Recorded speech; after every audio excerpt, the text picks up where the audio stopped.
नमस्कार। इस वीडियो में हम बात करेंगे हिमाचल प्रदेश के मध्यकालीन इतिहास के बारे में। महमूद गजनवी ने भारत पर 17 बार आक्रमण किए थे। महमूद गजनवी 1023 तक नगरकोट को छोड़कर कांगड़ा के अधिकतर हिस्सों पर अधिकार नहीं कर पाया था। त्रिलोचन पाल और उसके पुत्र भीमपाल की मृत्यु के उपरांत 1026 में तुर्की के अधीन कांगड़ा आया। मोहम्मद बिन तुगलक ने 1347 में नगरकोट के राजा पृथ्वीचंद को पराजित करने के लिए सेना भेजी थी, जिसका उसने स्वयं नेतृत्व किया। फिरोज शाह तुगलक ने कांगड़ा के राजा रूपचंद को सबक सिखाने के लिए 1361 में नगरकोट पर आक्रमण कर घेरा डाला। राजा रूपचंद और फिरोज शाह तुगलक का बाद में समझौता हो गया और नगरकोट पर से घेरा उठा लिया गया। रूपचंद ने फिरोज शाह तुगलक की अधीनता स्वीकार कर ली। तैमूरलंग का आक्रमण 1398 में मंगोलों का आक्रमण तैमूरलंग के नेतृत्व में हुआ। तैमूरलंग के आक्रमण के समय कांगड़ा का राजा मेघचंद था। तैमूरलंग के आक्रमण के समय हिंडूर नालागढ़ का शासक आलमचंद था, जिसने तैमूरलंग की सहायता की, जिसके फलस्वरूप तैमूरलंग हिंडूर को हानि पहुंचाए बिना आगे बढ़ गया। अब बात करते हैं मुगल शासन की। बाबर ने 1525 में कांगड़ा के निकट मलौट में अपनी चौकी स्थापित की। बाबर ने 1526 में पानीपत के प्रथम युद्ध में इब्राहिम लोदी को हराकर भारत में मुगल शासन की स्थापना की। अकबर ने 1526 में सिकंदर शाह को पकड़ने के लिए नूरपुर में अपनी सेना भेजी, क्योंकि नूरपुर के राजा भक्तमल की सिकंदर शाह से दोस्ती थी।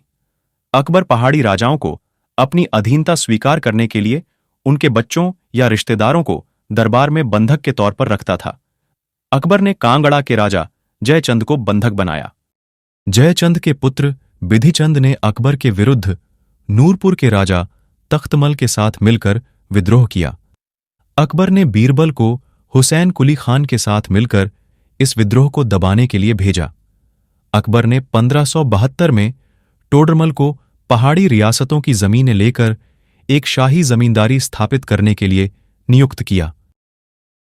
जहांगीर 1605 में गद्दी पर बैठा। कांगड़ा के राजा विधिचंद की 1605 में मृत्यु हुई और उसका पुत्र त्रिलोकचंद गद्दी पर बैठा। जहांगीर ने 1615 में कांगड़ा पर कब्जा करने के लिए नूरपुर, धमेरी के राजा सूरजमल और शेख फरीद मुर्तजा खान को भेजा, परंतु दोनों में विवाद होने और मुर्तजा खान की मृत्यु होने के बाद कांगड़ा किले पर कब्जा करने की योजना को स्थगित कर दिया गया।